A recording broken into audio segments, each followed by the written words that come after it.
It's time to make your great escape, and heaven knows you need a break. Forget your duties, forget your cares. It's good to get away.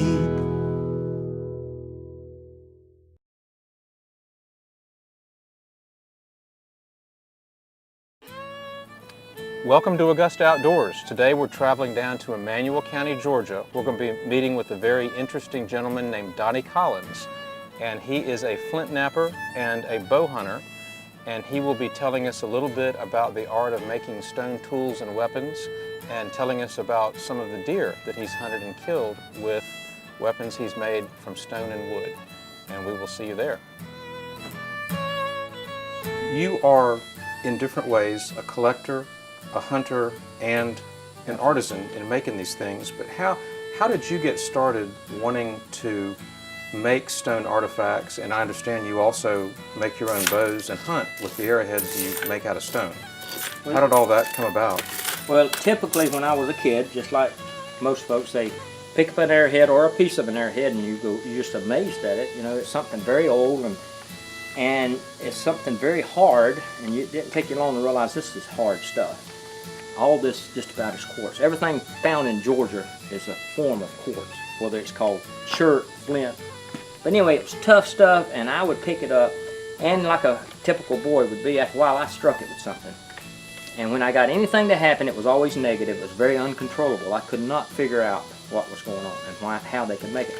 So there's a mystical side there that was in your brain, which really makes it more precious to you.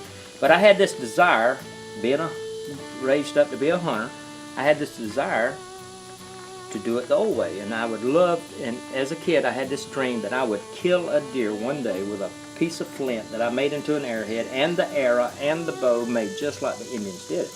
And then all of a sudden when I was about 36 to 38, I don't remember exactly, it woke up one day just that quick.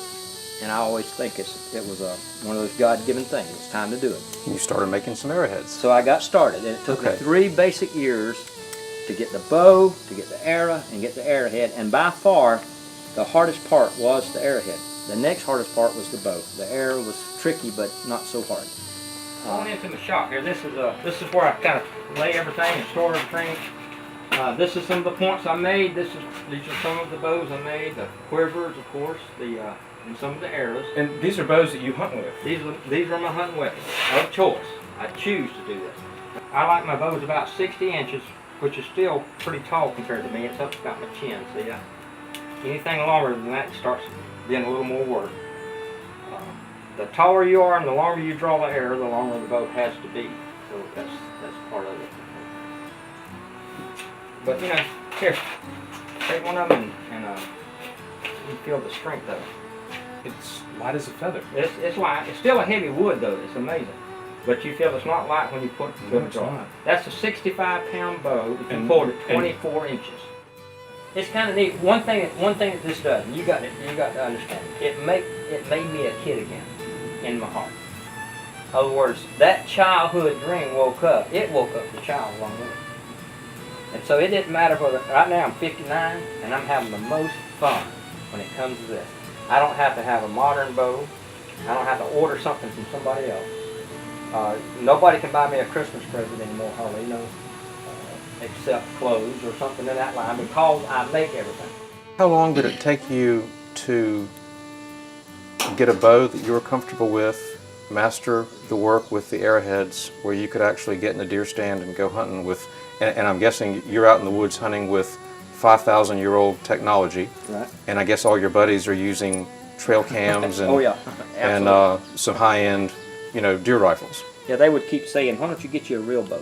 That happened. Okay. And I would look at them and say, "Can't you see this is a real bow?" But anyway, it took basically, like I say, the 3 years, and on October the 15th, the 3rd year, I managed to be in a deer stand, and a 1.5-year-old 5-point buck walked by. And today I wouldn't even shoot it, but it was a trophy then. And as it walked by, I managed to sink my arrow into this rib cage, and he ran off about 50 yards and stopped, and I could see him, and he stood there about a minute and a half, took a step or two, and fell over.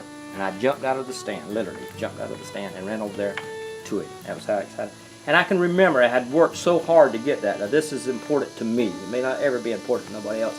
But I had worked so hard and so diligently to get that. As soon as I got it, you know, I give thanks to my Lord. And I remember thinking, I'm ready to go, meaning I'm ready to die. I have worked so hard at this that it fulfilled me to where I was, for that few seconds, I was ready to die. And I've done what I set out to do.